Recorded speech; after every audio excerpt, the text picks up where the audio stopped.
Glórias a Deus, amém? E nesse intuito de falarmos sobre família, eu queria voltar lá à Gênesis da família. Abra aí a sua Bíblia no capítulo 2 de Gênesis. Capítulo 2 de Gênesis, versículo 24 e 25.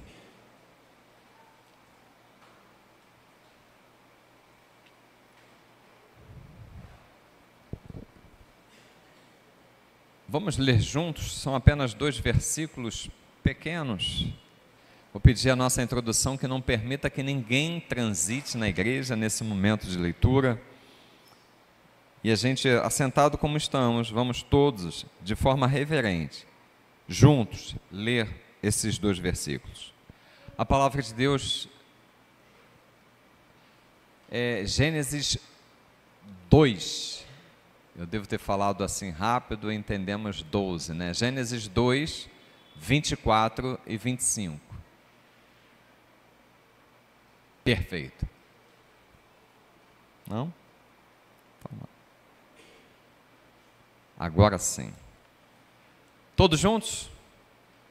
Diz assim a palavra: por isso, deixa o homem pai e mãe e se une à sua mulher, tornando-se os dois uma só carne.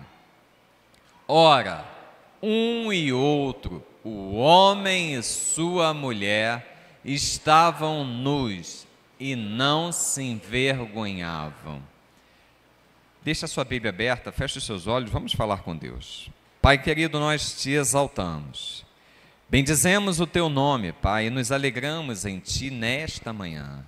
Obrigado, ó Deus, pela tua palavra lida aos nossos corações, Pai. Queremos te agradecer, ó Deus, mais uma vez pela vida de cada mãe.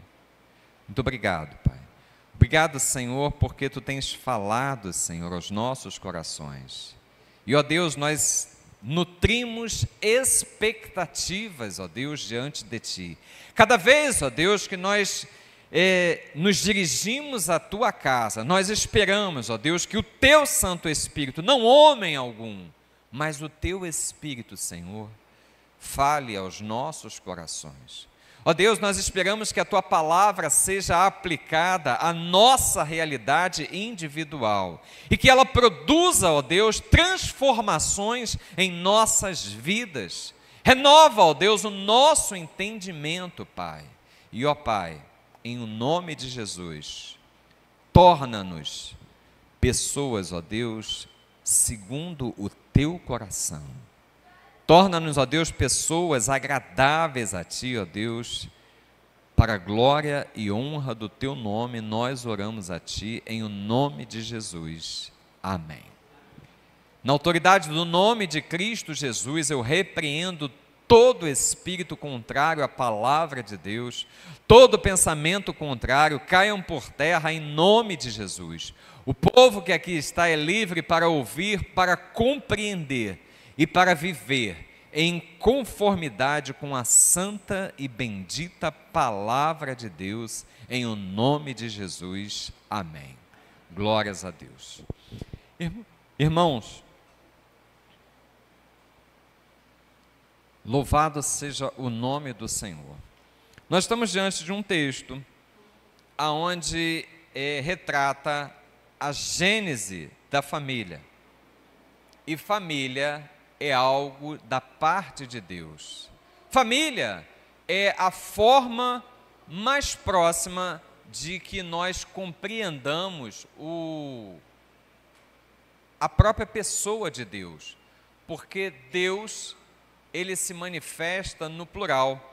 Lá ainda em Gênesis, no versículo 26 do capítulo 1, a gente vê essa manifestação quando Deus diz assim: façamos o homem à nossa imagem e semelhança. Então Deus, ele se manifesta no plural.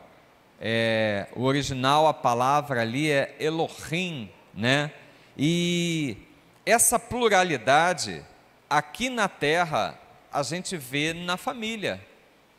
E mais do que a imagem e semelhança no indivíduo, Deus projetou a sua imagem e semelhança na família.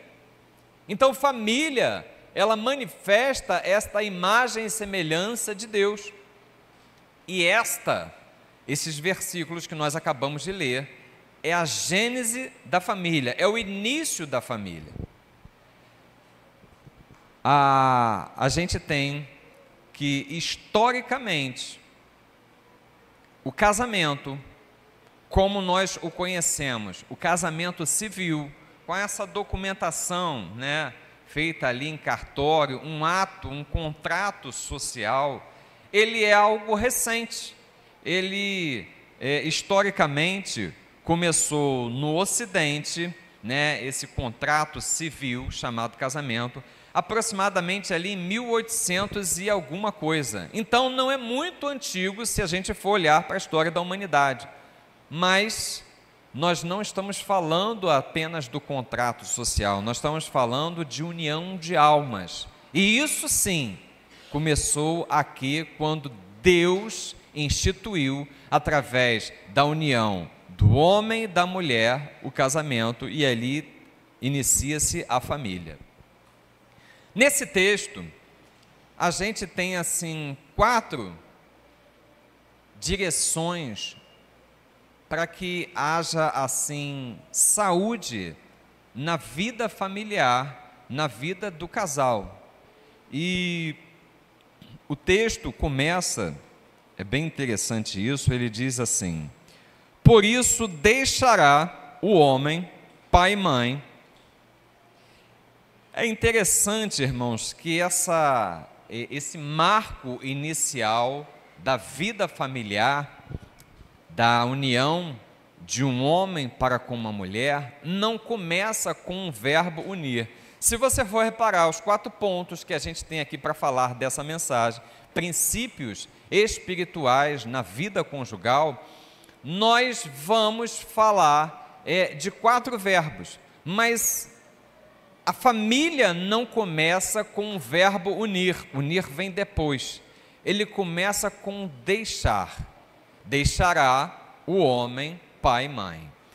Isso indica uma emancipação, isso indica que dentro do ambiente familiar que está sendo criado, que está sendo instituído, precisa-se primeiramente dar um passo para a emancipação.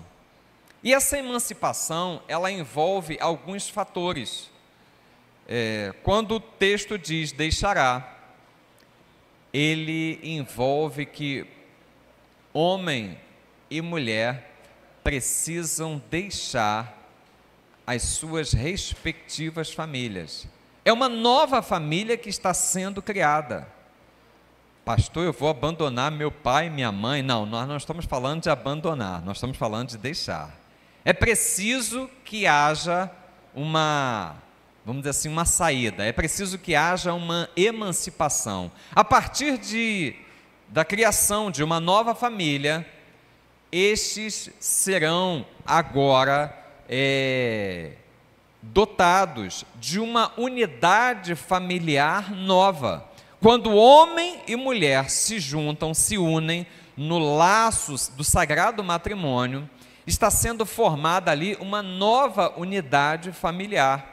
E isso acontece não quando chegam os filhos, ou quando chega o primeiro filho. Acontece exatamente quando se une um homem e uma mulher, e aí chega a família. Então, essa chegada, para que isso aconteça, é importante que a gente compreenda que precisa haver essa emancipação. O homem e a mulher precisam deixar. Irmãos, nesse contexto, para que haja uma saúde familiar, no máximo, pais agora serão conselheiros. E conselho a gente segue se a gente quiser. A decisão desse novo núcleo familiar precisa ser tomada no âmbito do casal, marido e mulher. E quando os filhos estiverem em idade suficiente para participar das decisões familiares, juntamente também com os filhos. Mas pai e mãe não terão mais gerência sobre a vida dos filhos. E isso já foi entendido até pela lei civil. Quando um jovem, um adolescente, porque com 16 anos de idade ainda é adolescente, dentro da lei civil, um adolescente, ele pode se casar. Não é aconselhável, mas pode. A partir dos 16 anos, com autorização dos pais. E se houver o consentimento dos pais, né, eles se tornam emancipados através do casamento. E com essa emancipação, eles são responsáveis pelas decisões que eles tomarem. É claro que para alguns atos da vida civil, só quando tiverem 18 anos, né, quando eles alcançarem a maioridade. Mas para todo efeito, aquela unidade familiar, mesmo sendo um adolescente de 16 anos de idade, que teve autorização dos pais para casar, torna-se independente, emancipado para a vida civil. E aí, né, eles vão responder a partir dessa emancipação. Então, requer da vida familiar, se até a lei civil reconhece isso, requer da vida familiar essa independência. Volto a dizer, não é abandono de pai e mãe, não é deixar de lado pai e mãe, é entender que a partir do momento que se criou, formou-se uma família, né? Formou-se ali um casal, você precisa ter esta emancipação, isto é saudável. Agora, essa emancipação, ela precisa acontecer debaixo de alguns critérios. Um deles, que é primordial, precisa acontecer debaixo da bênção dos pais. Pastor, por que eu estou ouvindo tudo isso se eu já casei, já tive filhos, netos? Para que vocês possam orientar as suas famílias. Pastor, eu sou um adolescente, para que você possa tomar a conduta correta quando for formar a sua família.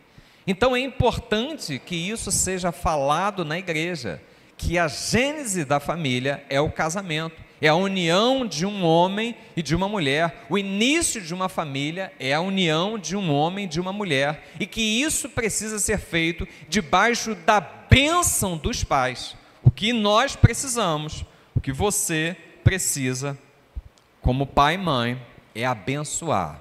O que os filhos precisam é receber a bênção dos pais. Irmãos, esse princípio da bênção na emancipação é algo vital para a vida desta família que está se iniciando. Pai e mãe precisam abençoar. Na nossa sociedade, quem toma a decisão de com quem vai casar é o indivíduo, né? A mulher, o jovem ali, a jovem, eles tomam a decisão. E aos pais cabem o aconselhamento e abençoar os seus filhos. E é importante, irmãos, esta bênção da vinda da parte dos pais, porque isso dá um suporte espiritual, porque até esse momento de nós os abençoarmos para que eles constituam as suas respectivas famílias, nós pais, até esse momento, nós somos autoridade espiritual sobre a vida dos nossos filhos. Então, o que nós estamos falando aqui são princípios e leis espirituais que estão sobre a vida da família e que nós precisamos compreender isso. Amém? Então, o primeiro passo para o casamento, para a união de um homem com uma mulher, não é o unir, é o deixar. Deixará o homem pai e mãe e unir-se-á a sua mulher. Esse deixará envolve que agora este homem e esta mulher não mais viverão debaixo da égide das decisões de pai e mãe. Isso invocará, isso sem contar, irmãos, que aquele ditado que diz: quem casa, quer casa. O ideal é que haja uma independência de local também, que essa família que acabou de ser constituída, né, tem uma independência.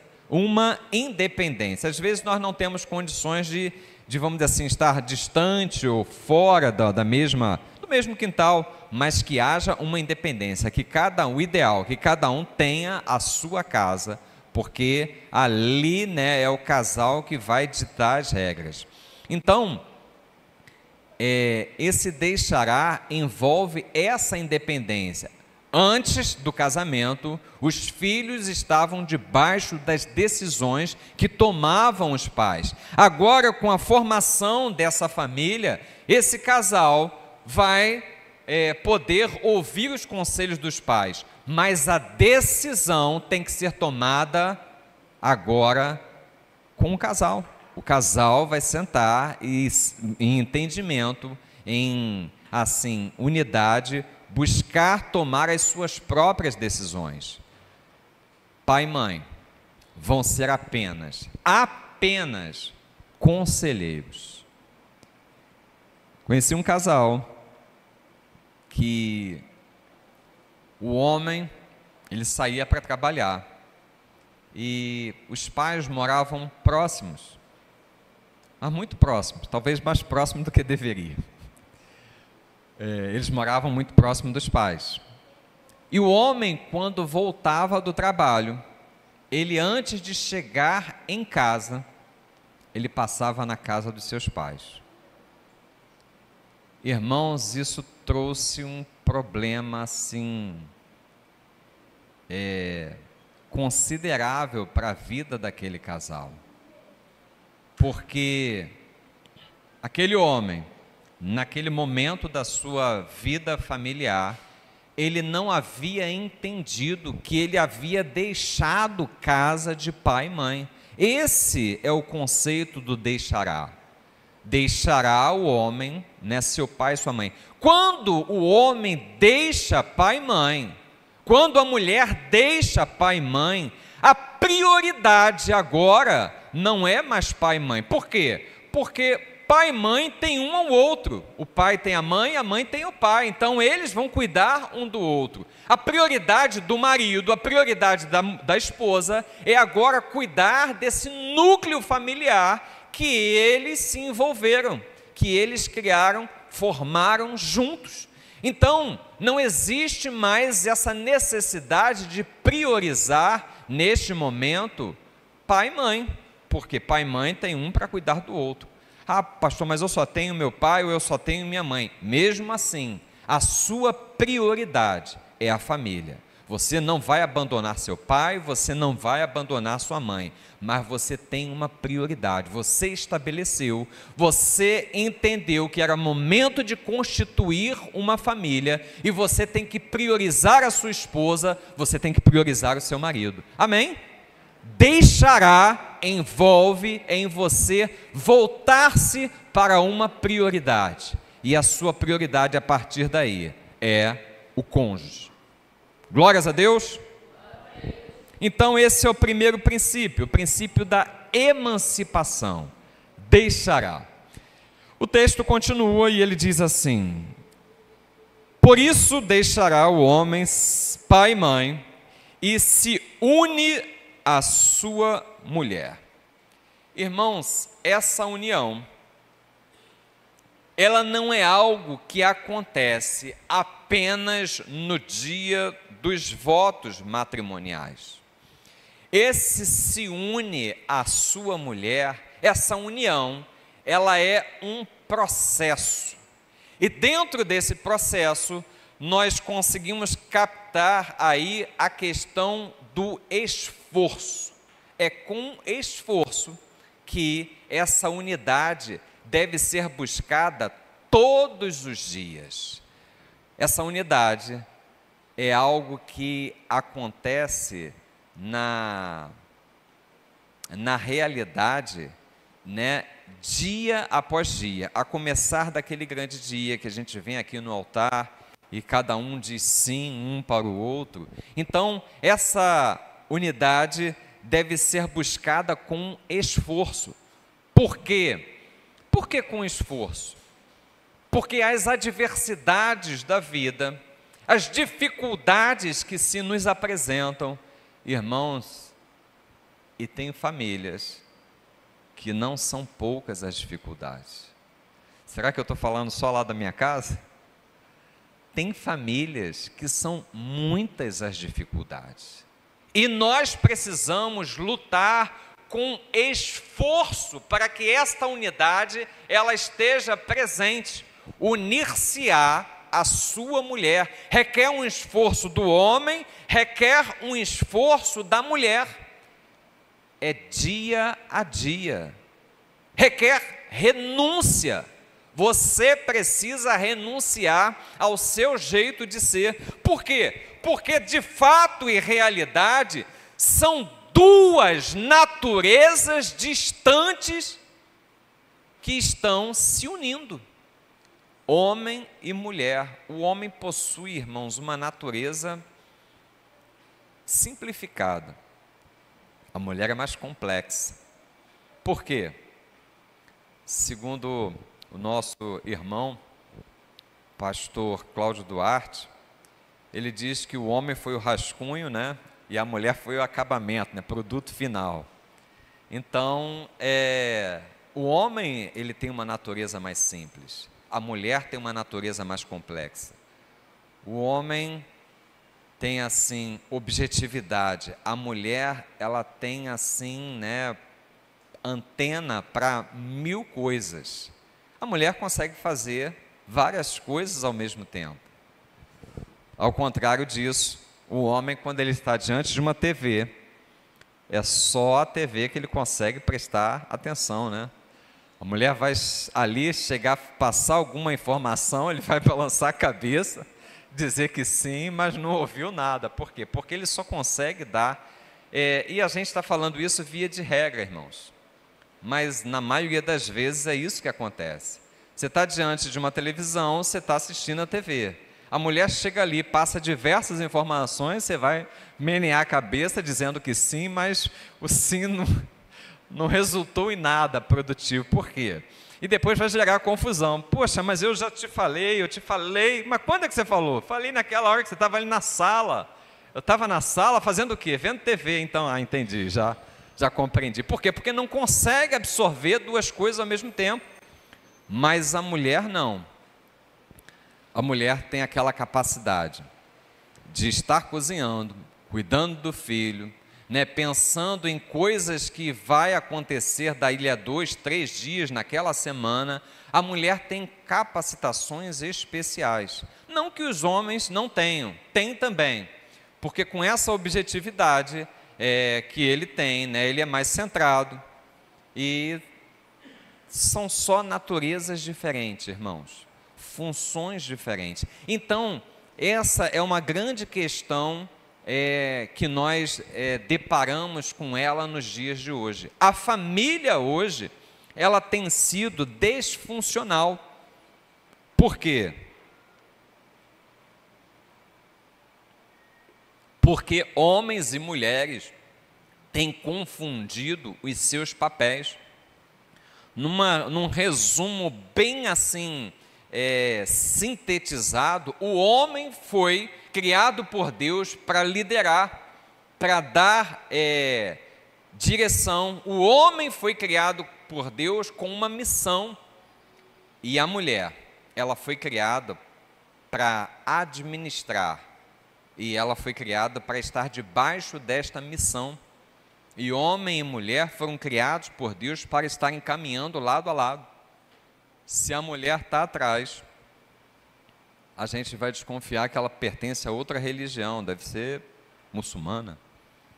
Mas se ela está na frente, a gente vai entender que ela não está no papel dela, ela está no papel de tal como aquela mulher na Bíblia que estava desconfigurada, que foi representação de tudo que não deve ser uma mulher, aquela senhora chamada Jezabel.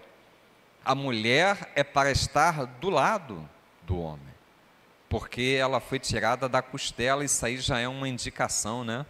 Então, existe um equilíbrio na família quando homem e mulher cumprem a sua missão.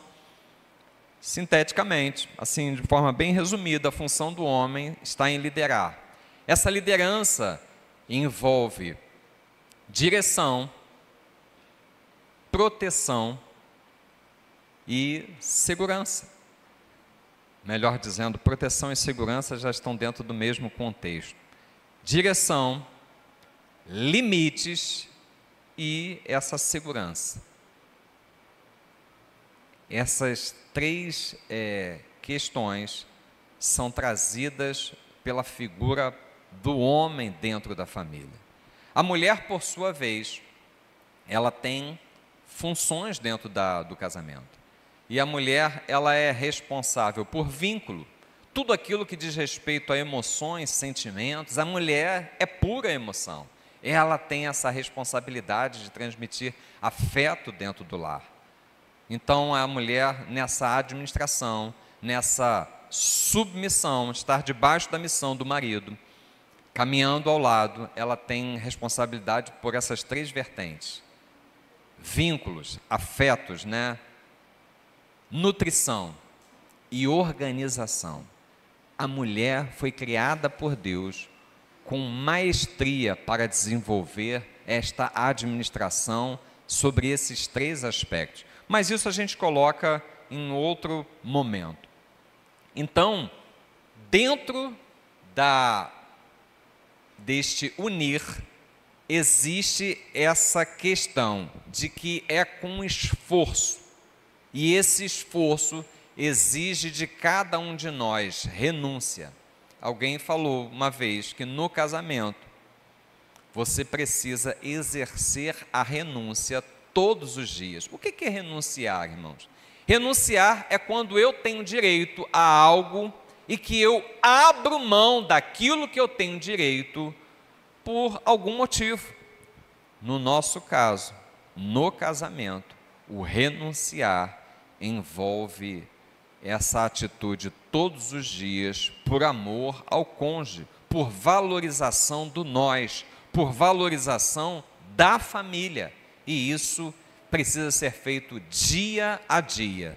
Então, deixará o homem emancipação, unir-se-á a sua mulher, requer essa lei, né, esse princípio do esforço, da renúncia. E ele continua, em mais dois verbos que nós vamos abordar nessa pequena reflexão. Ele diz assim: deixará o homem, pai e mãe, unir-se-á a sua mulher, tornando-se os dois uma só carne. Irmãos, uma só carne envolve aí o acontecimento da aliança.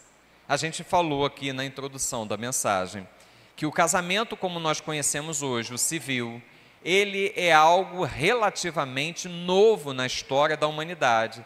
Aconteceu no Ocidente por volta de 1800. Mas esse tornar-se uma só carne está presente quando Deus constituiu a família, essa união de homem com mulher. Existe ali uma aliança formada, tornando-se uma só carne. E esta aliança, ela é feita diante de Deus e diante dos homens. Então, esta aliança é algo para ser preservado e valorizado na vida do casal. Jovens, adolescentes, solteiros, pensem nisso, porque o projeto de Deus para a família é que homem e mulher vivam nesta aliança até que a morte os separe. Pastor, mas eu já casei e me separei 3 vezes. A gente considera o seguinte, que Deus não leva em conta o tempo da nossa ignorância. Mas sabendo nós agora do propósito de Deus para a vida familiar, nós precisamos mudar.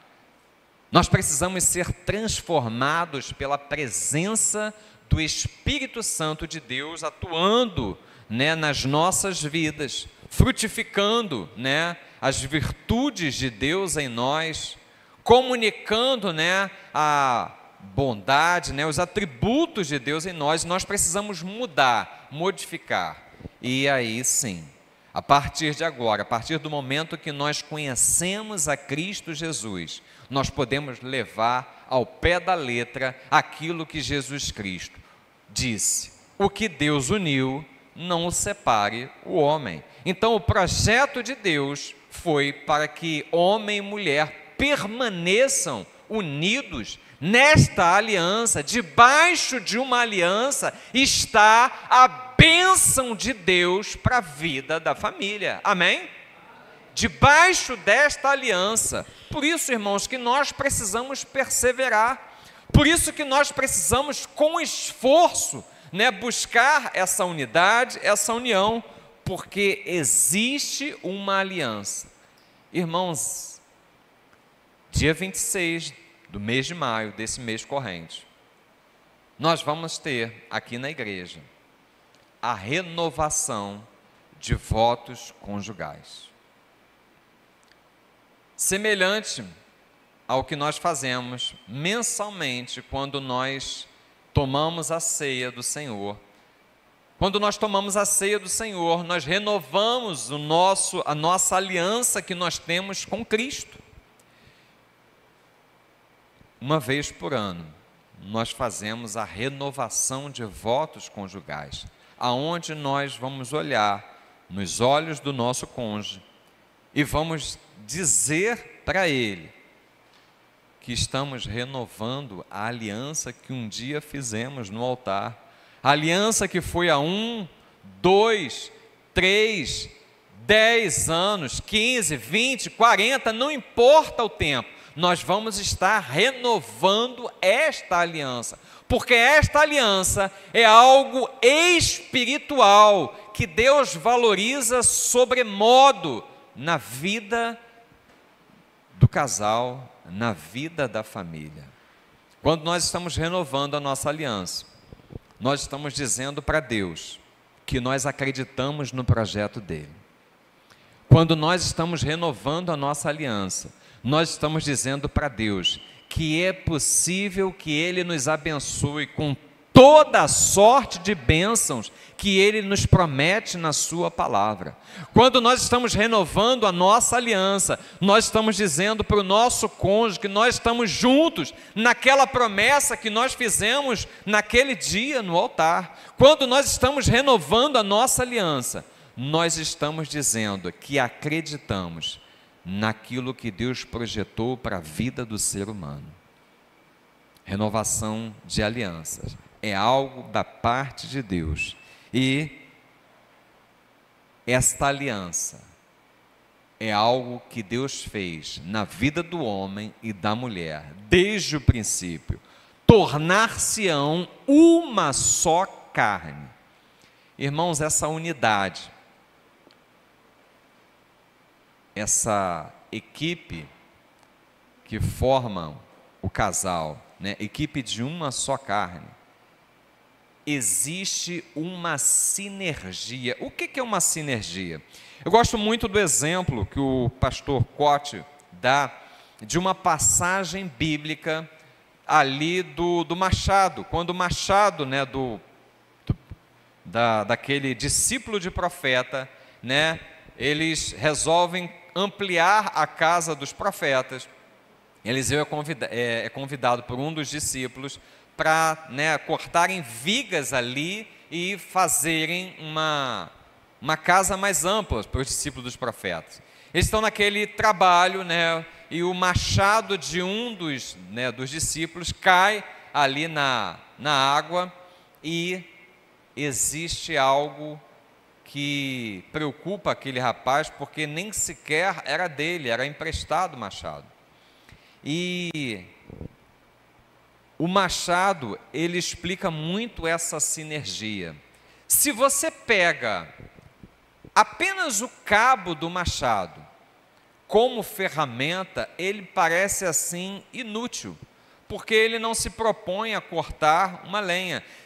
E a parte de madeira, né? Se você pega apenas a parte de ferro, que é a lâmina ali do machado, mas sem o cabo, ele também não vai render aquilo que é necessário.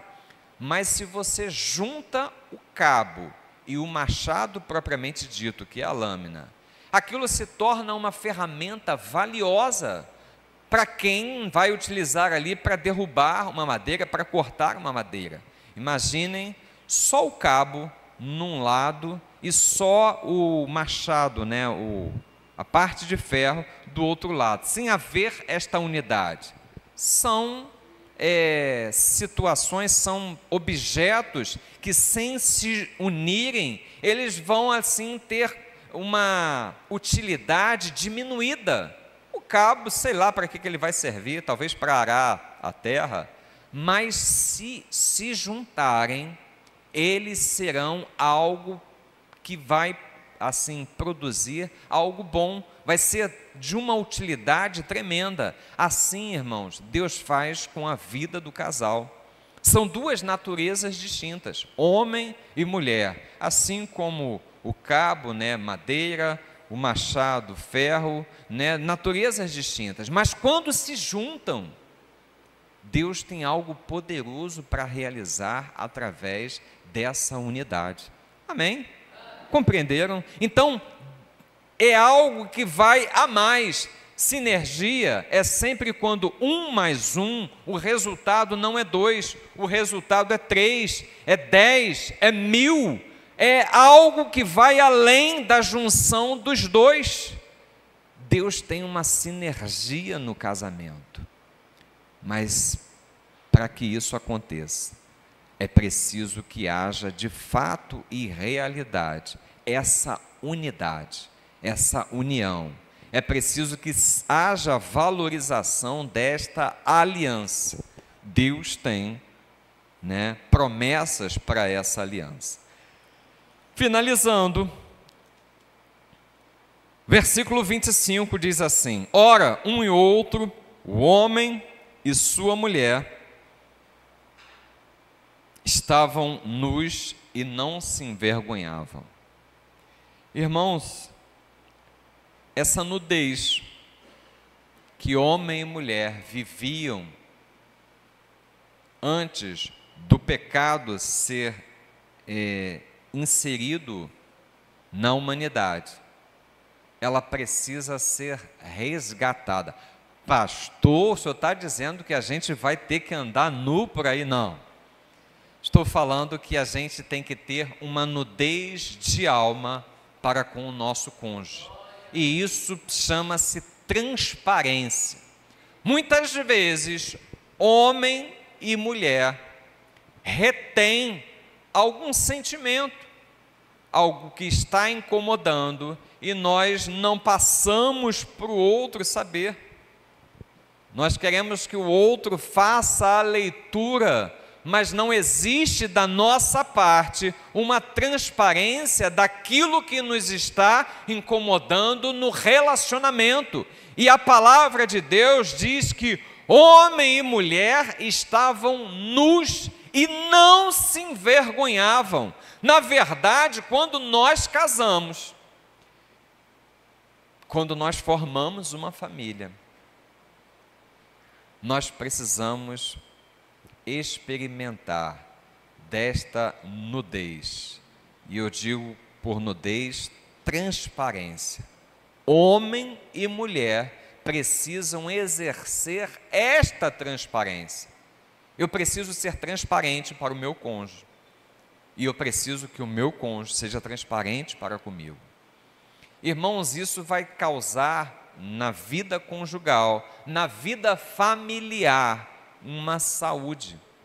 Eu não preciso ser grosso, irmãos. Eu não preciso ser assim, ríspido. Eu não preciso ser violento com as palavras. Existem algumas pessoas que gostam do ditado, que diz que eu deixei de ser branco para ser franco, alguma coisa desse tipo aí, alguma rima doida dessa aí. Irmãos, mas ser franco não implica em você ser agressivo. Ser franco não implica em você ser desagradável.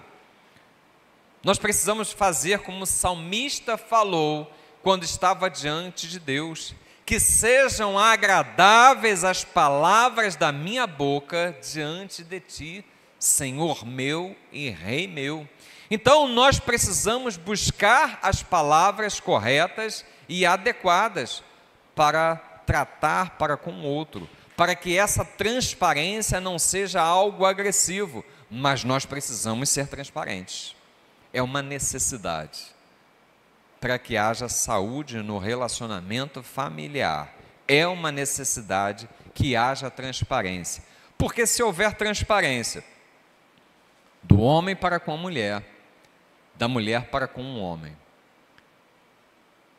vai haver transparência na vida de pais para com os filhos. Porque como nós acabamos de exemplificar aqui nas apresentações que foram feitas, eles não só estão de olho em tudo aquilo que nós falamos, mas estão de olho em tudo aquilo que nós fazemos. Eles absorvem aquilo que nós fazemos, mais do que aquilo que nós falamos. E transparência, irmãos, precisa ser uma coisa vivida dia a dia. Vou dar um exemplo. Esse objeto aqui tem sido causa de pedra de tropeço na vida de muitas famílias. Por quê? Porque alguém ali do casal entendeu que o marido não pode acessar aquilo que a esposa tem nas suas particularidades, na sua intimidade. A mulher não pode acessar aquilo que o marido tem na sua particularidade e na sua individualidade. Irmão, se você casou, em nome de Jesus, compreenda uma coisa: se você casou, você não tem mais reserva de intimidade para com seu cônjuge. Se você não tem reserva de intimidade, você não tem mais reserva de nada. Existe alguma coisa mais íntima do que o nosso corpo? E nós deixamos ali. Então essa transparência tem que pairar por tudo. Cônjuge tem que ter acesso um ao celular do outro. Não pode, pastor, mas não tem que ter senha. O celular tem que ter senha, porque isso aqui é um objeto que, vamos dizer assim, causa muitas complicações se todo mundo tiver acesso, porque hoje tem bancos digitais no celular, então é importante ter senha, mas o teu cônjuge tem que ter conhecimento da tua senha. Ele não pode estar restrito. Você compreende isso, irmão? Não pode estar restrito em nada. Não pode haver restrição do cônjuge para com para com o outro em nada. Nem nas finanças, nem no celular, nem em coisa alguma que nós possamos imaginar. Por quê? Porque se houver restrição, não existe unidade. Se houver restrição, a unidade está comprometida. Se houver restrição, nós estamos fragmentando o casamento. E é apenas uma questão de tempo, depois que houver falta de transparência, para que esse casamento venha a ruir. Homem e mulher estavam nus e não se envergonhavam. Irmãos, eu preciso ser transparente, totalmente transparente para o meu cônjuge. Não pode haver reservas de onde eu estou, o que eu estou fazendo, a não ser que você queira fazer assim uma surpresa para ela ou para ele, né? Aí a gente pode se dar o luxo de até o momento, né, de a surpresa acontecer, a gente fazer aquela reserva. Mas fora isso, irmãos, não deve haver reservas. A transparência para a saúde do matrimônio deve ser algo total, da parte do homem e da parte da mulher. Homem e mulher estavam nus e não se envergonhavam. Princípio da transparência. Então, olha como é rico esse texto que nós acabamos de observar. Princípio da emancipação. Deixará o homem pai e mãe, debaixo da bênção dos pais, e unir-se-á a sua mulher. Essa unidade requer esforço, é o princípio do esforço. E ele continua, tornando-se os dois uma só carne, é o princípio da aliança, que envolve renúncia todos os dias. E homem e mulher estavam nus, princípio da transparência. Irmãos, que o Senhor conceda a nós sabedoria para que a nossa família ela se torne referencial para todas as famílias que estão à nossa volta. Amém? Que nós utilizemos desse princípio, para que nós alcancemos não 5, não 10, não 20, não 30, tampouco 40, mas que nós alcancemos a vida toda, como diz o texto, até que a morte nos separe, para que nós tenhamos um testemunho de vida conjugal plena. Irmãos, e não é passar a existência, porque tem gente suportando, talvez essa seja a grande tônica que o mundo está pregando aí fora, tem gente suportando um ao outro, né, até que a morte os separe. Mas nós precisamos acreditar e compreender que Deus, para o nosso relacionamento conjugal, Ele tem vida e vida em abundância. Você crê nisso, irmãos? Amém? Porque o mundo lá fora não acredita nisso. Mas se nós acreditarmos, nós vamos estar sendo constituídos por Deus como sal desta terra e luz deste mundo, porque o mundo vai olhar para o teu casamento, para a tua família, e vai dizer assim: olha, é um casamento como este, é uma família como esta, que eu preciso ter, que eu preciso ser, na verdade. Então nós vamos ser, diante de Deus, referenciais para o mundo. Amém? Glórias a Deus. Fica de pé, irmão, vamos louvar a Deus, vamos exaltar o nome do Senhor. Ele é digno de toda a honra, de toda a glória, de todo o nosso louvor. E todo tempo, diz o salmista, em todo tempo louve a Deus, Ele é digno da nossa adoração. Que nós possamos não apenas viver, mas viver com qualidade de vida, com a vida em abundância que Ele nos prometeu, aplicando esses princípios na nossa vida familiar, na nossa vida conjugal. Glórias a Deus. Que o Senhor te abençoe e faça brilhar seu rosto em ti, que conceda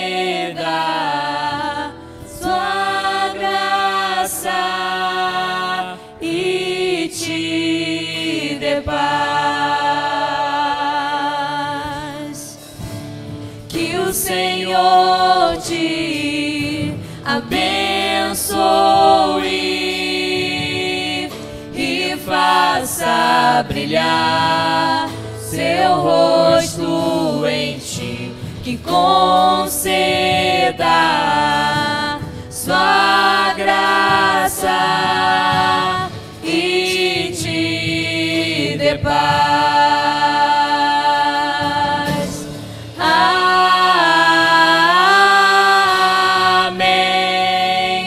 Amém. Amém. Amém.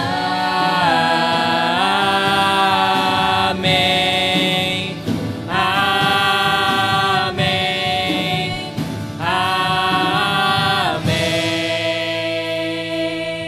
Que a bênção se derrame até 1000 gerações, tua família e teus filhos e os filhos de teus filhos. Que a bênção se derrame até 1000 gerações, tua família e teus filhos e os filhos de teus filhos.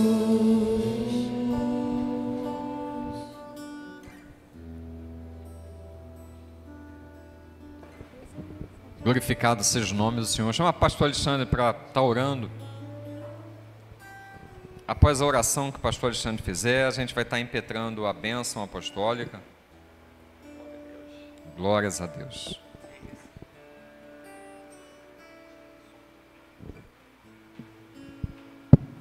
Amém. Quem recebeu essa palavra no seu coração diz amém. Amém. Glórias a Deus. Senhor, nós te agradecemos, ó Pai, mais uma vez, Senhor, por tudo aquilo que o Senhor tem falado aos nossos corações, ó Pai. Obrigado, Pai, pela sua direção, Senhor, pela sua proteção, pela sua provisão ao teu povo, Pai. Tudo vem de ti, Senhor. Nós recebemos essa palavra em nosso coração, Senhor. Continue falando mais e mais às nossas famílias, ó Pai. Continue, Senhor, tendo total liberdade para agir em nossos corações e nossos lares, ó Pai. Carecemos mais e mais da Tua presença, Senhor. Pai, e agora possamos desfrutar, Senhor, nessa tarde e mais adiante, Senhor, à noite, estarmos reunidos no Teu nome para exaltar e adorar aquele que é digno de toda a honra e toda a glória. Assim nós oramos e te agradecemos no nome poderoso de Jesus Cristo. A igreja de Jesus diz amém. Amém. Glórias ao Senhor. Estenda a sua mão assim. E agora, que o amor de Deus, o nosso Pai, o El Shaddai, o Todo-Poderoso, que a graça maravilhosa de Jesus Cristo, Filho amado, o nosso Senhor e Salvador, a quem nós pertencemos, e que a comunhão, as consolações e a alegria do Espírito Santo, o Paráclito, sejam sobre toda a Igreja Batista no Jardim Magarça, sejam sobre toda a Igreja de Cristo espalhada sobre a face da terra, desde agora e para todo sempre. E a IBJM diz: amém. Glórias a Deus. Podeis sentar, irmãos. Eu e o pastor Alexandre vamos estar à porta cumprimentando os irmãos.